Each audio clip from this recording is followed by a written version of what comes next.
How many places in the world are called China? China originally referred to a region centered around Luoyang. Compared to surrounding countries, it was considered the central nation. It gradually became a proper term for the Central Plains. Dynasties changed over time until today's People's Republic of China. So, besides this great eastern nation, what other places in the world today are also called China? First, in neighboring Japan, there is a region called Shigoku. Japan's national geographical divisions are categorized into 8 regions: Tohoku, Kanto, Chinki, Shigoku, Shikoku, and Kyushu. These are called regions in Japan. These 8 regions are not administrative divisions, but rather geographical classifications by people, similar to China's Guangdong, Northeast, Gyeongnu, Lingnan, and other concepts. Among them, the Shigoku region is one such area. It generally includes today's Tottori Prefecture, Shumane Prefecture, Okayama Prefecture, Hiroshima Prefecture, and Yamaguchi Prefecture. Of course, to avoid confusion with China, it is often referred to as the San and Sonia region. In Montreal, Canada, there is a district called Lachine. The name Lachine comes from the French word Lochine, meaning China. Thus, this district can also be considered Chinatown. When the French first occupied this area, they named the town Lachine, meaning Additionally, China. They dug a canal next to the town, naming it the Lachine Canal. They hoped the canal would provide passage to China in the east. Of course, with further exploration of the Americas, it was proven that this canal could not lead to China. However, the name Lachine China remained. Canada has a China district, and of course, its neighbor, the US, has one as well. In Kennebec County, Maine, in the northeastern US, there is a town called China. The town has about 5,000 residents. There is also a large lake called China Lake. The town was named China because its founder, Japheth Washburn, loved a hymn named China. Thus, China became the town's name. The hymn China was composed by Timothy Swan in 1790.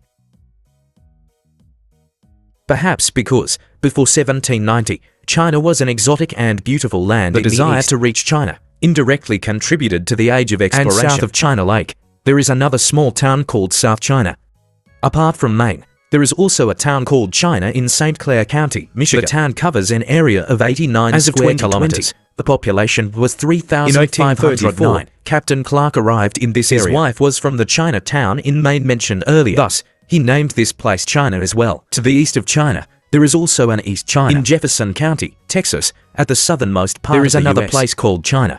It was originally named China Girl, which means China Grove. It is said that around 1860, someone transplanted a grove of China berry trees from China. Over time, the trees grew into a forest. The area provided shade and shelter for passing travelers, eventually becoming a settlement. It was named China Girl. However, it is quite small, covering only 3.4 square kilometers. With a population of 1,200. The China berry tree has indeed helped China claim quite a bit of land. To the east of San Antonio, there is another town called China Grove. North Carolina also has a China Grove. In Texas, there is also a place called China Spring, translated as China CPU. It is said to have been named after a spring in a China berry grove. Deep in California's Mojave Desert, there is a place called China Lake. There was once a lake here, which later dried up.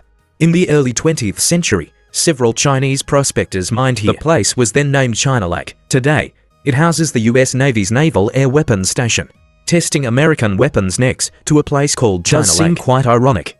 Beyond the US, Mexico also has a town named China. It is a small town east of Monterrey in Nuevo Leon, Mexico. The town is located near a reservoir with a population of over 20,000. It is relatively large in scale. This town was established quite early, and it has a somewhat forced connection to China. There was a Mexican saint named Jesus, who was sent by missionaries to the east. He eventually died in Japan, but at the time, the Spanish mistakenly believed he died in China. To commemorate him, they named the town China. It was a twist of fate. China was forcibly placed in Mexico. Aside from these Chinese-style places, there are also numerous Chinatowns, or Chinatowns.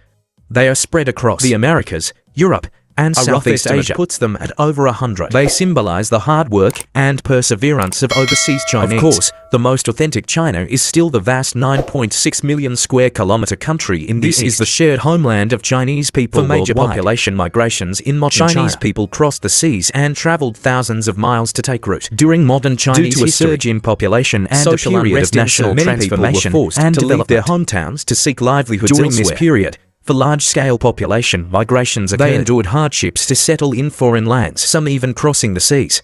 The first was Zhuangzi Guangdong, venturing into the northeast. Refers to the northeastern region east of Shanhai Pass, including Liaoning, Jilin, Henan provinces, and parts of Inner Mongolia. Guangdong refers to people from within Shanhai Pass migrating to the northeast to seek livelihoods. Once the ancestral land of the Qing imperial army entered China and established its capital in Beijing, the population of Guangdong declined sharply. By the late Qing period, due to the eastward expansion of the Russian Empire and the Qing government sought to populate Guangdong, and immigration to the northeast was encouraged. During the late Qing, the lower reaches of the Yellow River suffered frequent causing floods, immense hardship for local farmers.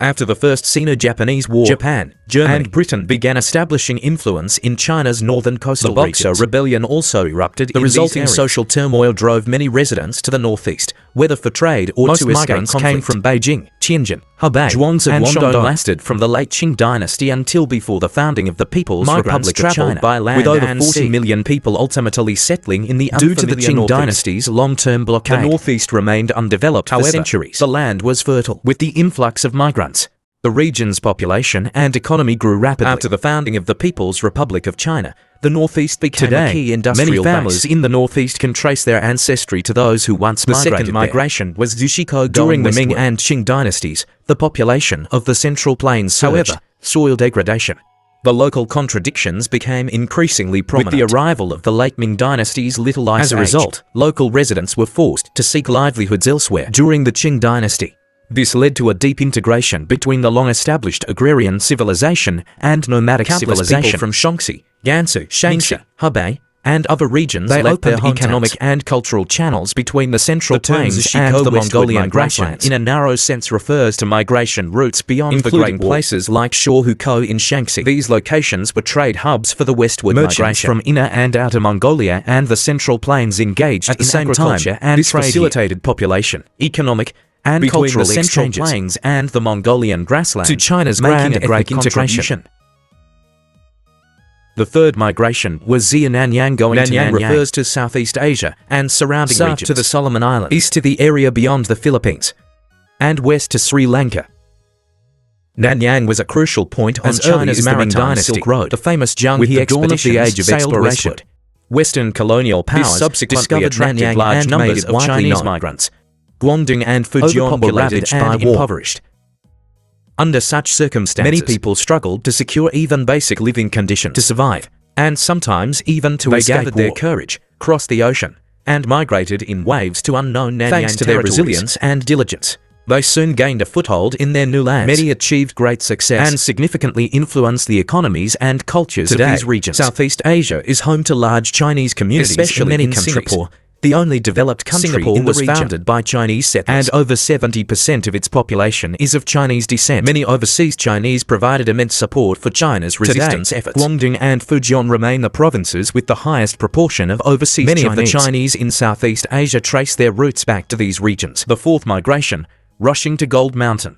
San Francisco, also known as San Fran or San Francisco, belongs to the state of California in the United States. Rushing to Gold Mountain refers to the late Qing dynasty, to work as laborers in gold mines and on railroad construction. Most of these laborers came from Fujian. During the late Qing dynasty, large gold deposits were discovered in San Francisco, USA, through gold mining and railroad construction. Due to a shortage of cheap local labor, capitalists began spreading the myth that San Francisco was a land of gold, attracting large numbers of foreigners to seek their fortunes.